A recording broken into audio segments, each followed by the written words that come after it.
Hello there, you're watching Talking Europe on France 24. I'm Catherine Nicholson, and today I'm very pleased to welcome Ukraine's Deputy Prime Minister, Ivana Klympush-Цинцadze. Hello, thanks for being with us. My pleasure to be here, thank you. Well, just to look back on some recent Ukrainian history for our viewers before we start our interview, you will of course remember the footage of the protests in Kiev in 2014 as Ukraine saw a surge of pro-European sentiment.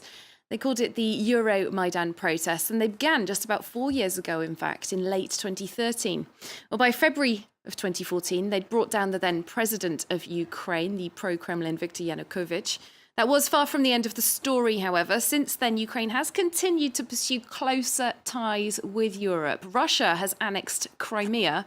The Ukrainian government has endured, but its popularity has slid, and war is still rumbling on in eastern Ukraine, with Russia backing separatists. First off, if you'd like to tell us why you're here in France and why France is an important partner. Well, first of all, France is one of the EU, NATO members and one of the Security Council members in the UN. So therefore, this is an important player in both European and global scene. And we are very much appreciative of France's efforts to work also within the Normandy format, trying to find diplomatic and political means to sort out the way out to Russian aggression against Ukraine in the east of Ukraine. So therefore, for us, this dialogue is extremely important. Moreover, I think Ukraine is still in the need to put itself back to the cultural and the political map of Europe, as we've always been culturally, geographically, historically part of Europe. But this history has been overshadowed by Russian Empire and Russian and Soviet presence on the territory of Ukraine, and it's still a pretty tough work to remind who we are, to explain who we are, and be seen as a valuable and interesting partner. Well, earlier this year, there was a special summit to mark the ratification of that association agreement that was at the heart of those pro-European protests that I talked about before. Donald Tusk talked about a strong and deepening friendship with Ukraine, very much mirroring what you're saying there. How do you assess pro-European sentiment among ordinary Ukrainians, though? Quite a lot of water has gone under the bridge since the Euromaidan in 2014.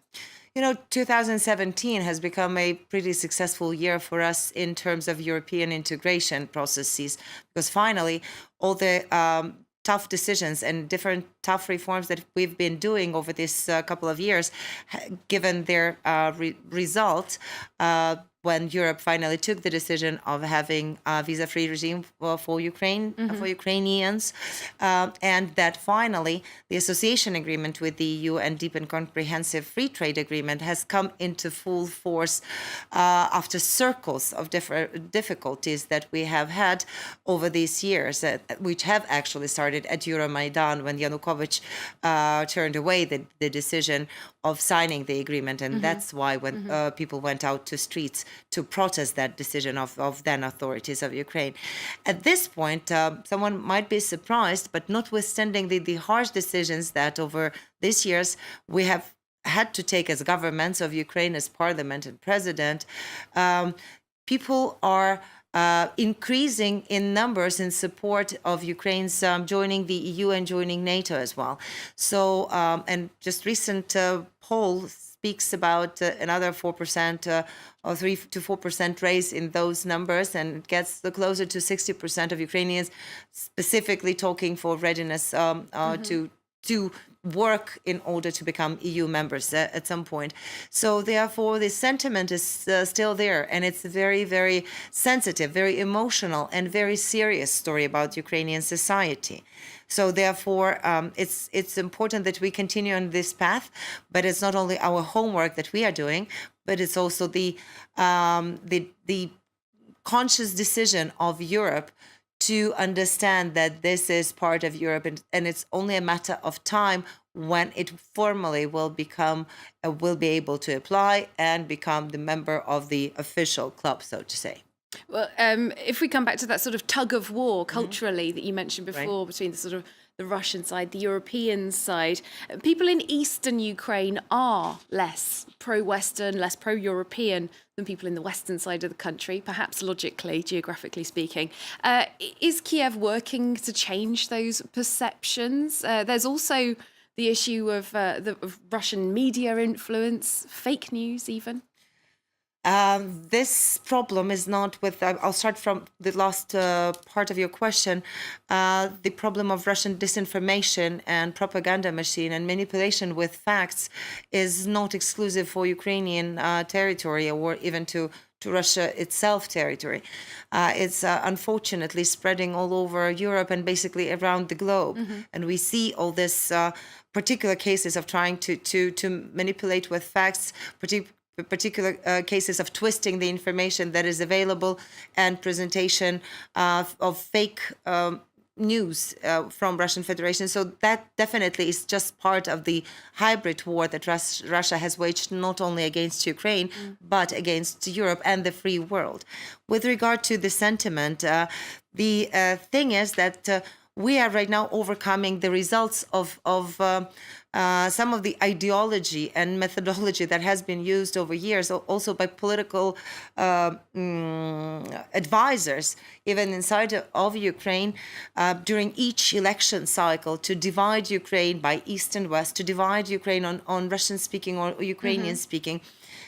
But that's not definitely something that divides the country. And we see right now that while we are trying to defend our country in the east from the Russian aggression, while on the touchline between Russia-backed militants on our territory and Ukrainian forces, we see that Ukrainians, Russian-speaking, Ukrainian-speaking, Jewish-speaking, of any other origin, are defending their country with the same emotion, with the same readiness, with the same devotion. And so therefore, this is not about these differences. This is about the direct work that has been done over years, and also some of the influences that we definitely had, because Ukraine has for a long time was lacking its statehoodship.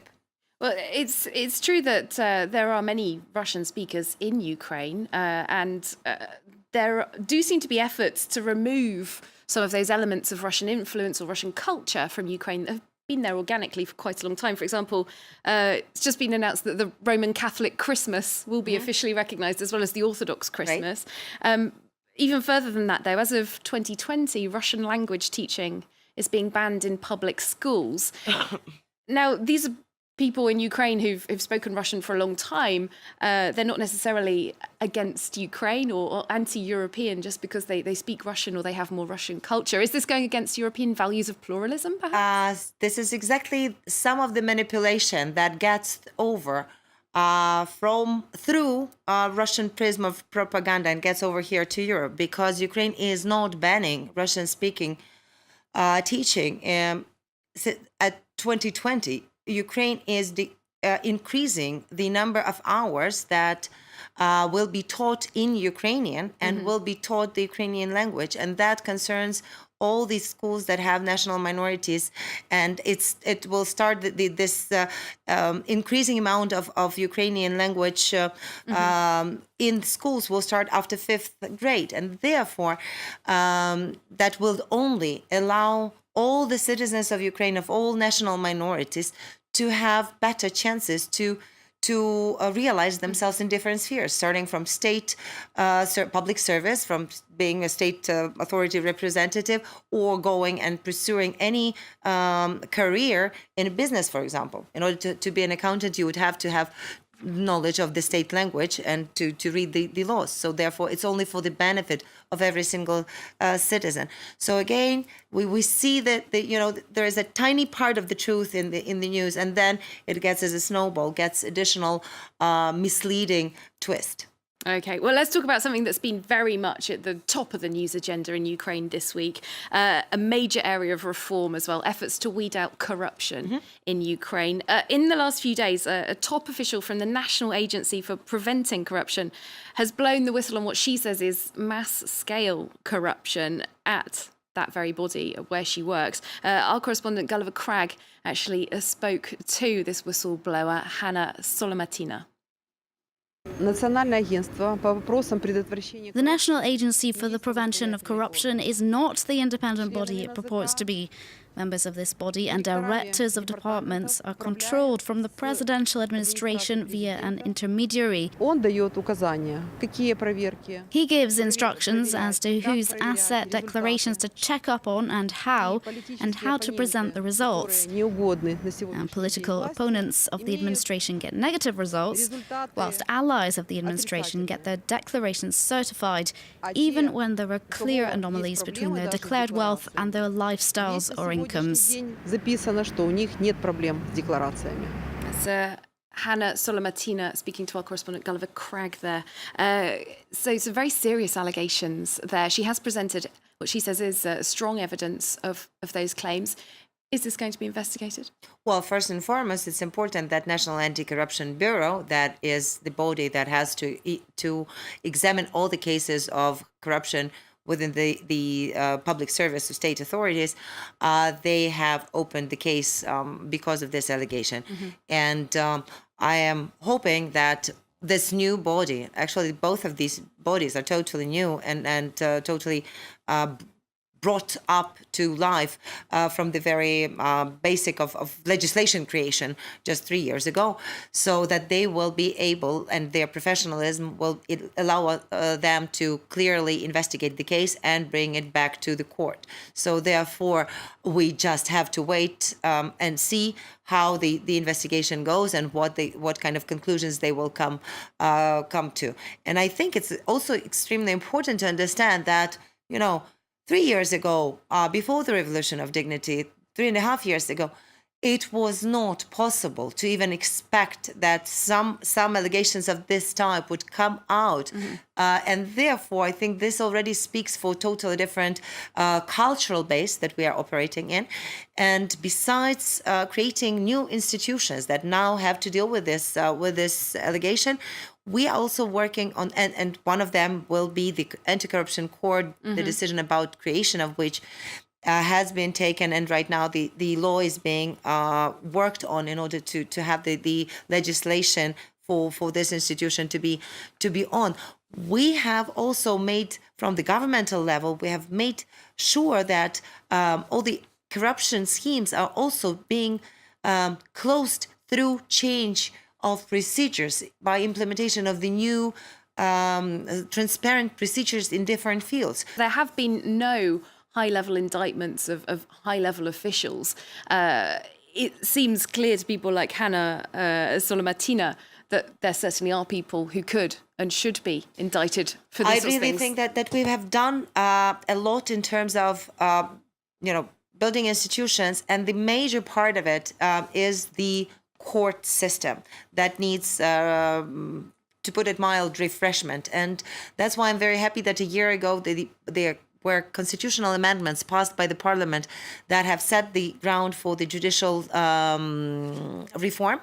And over 10 months we have had the process of selection of the new judges to the Supreme Court of the country, and the scrutiny, the transparency, the openness, the publicity of that competition is unique, basically global wise.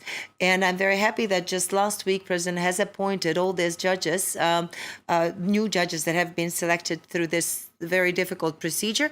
And I hope that this already gives an impetus to the whole system, because they have much higher possibilities, much higher salaries, much higher, but also much higher expectations. And we've opened up, which is also unique, we've opened up the possibility to serve as judges to people from the scientific community, from lawyers community, and that helps us to clean up the system. It takes time. 7,000 judges are in Ukraine.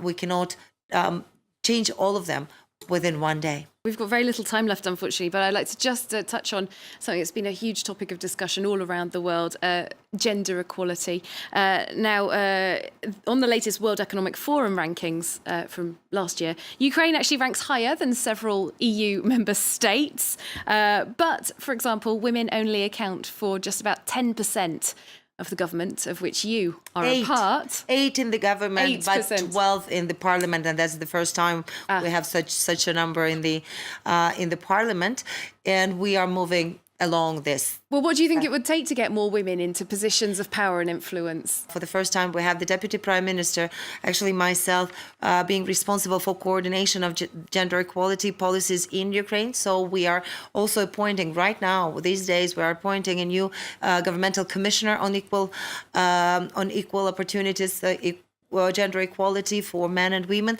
And we have also introduced 30%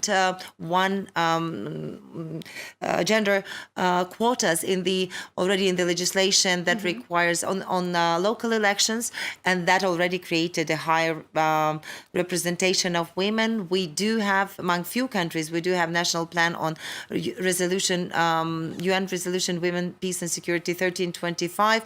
We're following through that. We are introducing gender advisors in military components of our country, so we are going to succeed. Okay, and you're personally in charge of these initiatives? Absolutely, I'm very happy to do that. Okay, it sounds like you've got plenty of ideas. Unfortunately, we have run out of time, but thank you very much for coming in to see us. Ivana Klympush-Цинцadze, Deputy Prime Minister of Ukraine. Thanks as well to you for watching our programme, and do stay tuned to France 24.